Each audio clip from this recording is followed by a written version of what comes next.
Isang mapagpalang araw po sa ating lahat. Ako po si Brian Isa Mendoza. Ito po ang ating daily devotion ngayong araw, February 5, 2025. Ngayong araw po ay ating tutuloy ang ating series which is a seminary mission. Specifically, ang topic po natin for today is about born in the Spirit.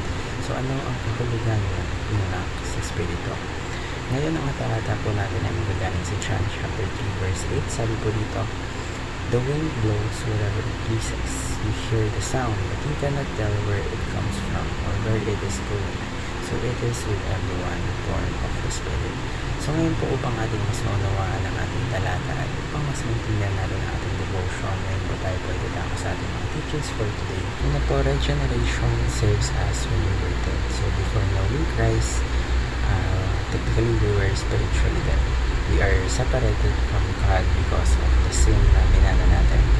But when we accept Jesus Christ, it is the time that He brings us back to life, giving us a fresh start and a new purpose. Ikalawa po, regeneration is the impartation of the life of Christ. So regeneration isn't just about changing our habits, rather it is about receiving Christ's life in us. It doesn't just improve our life, but He completely transforms us from the inside and out. Ikatlo po, regeneration is purely God's work.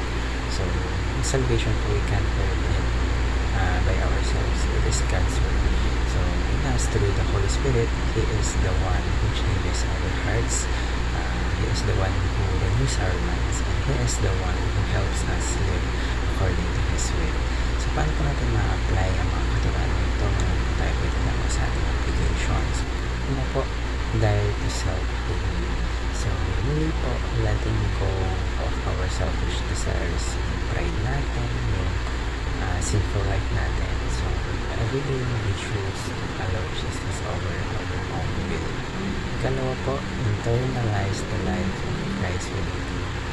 So, we are called to reflect Jesus in our actions, yung mga thoughts natin, and even mga decisions natin sa buhay. So, the more we seek Him, sa pamamagitan po ng prayers, sa pamamagitan po ng kanyang salita, and through obedience na rin, it is more,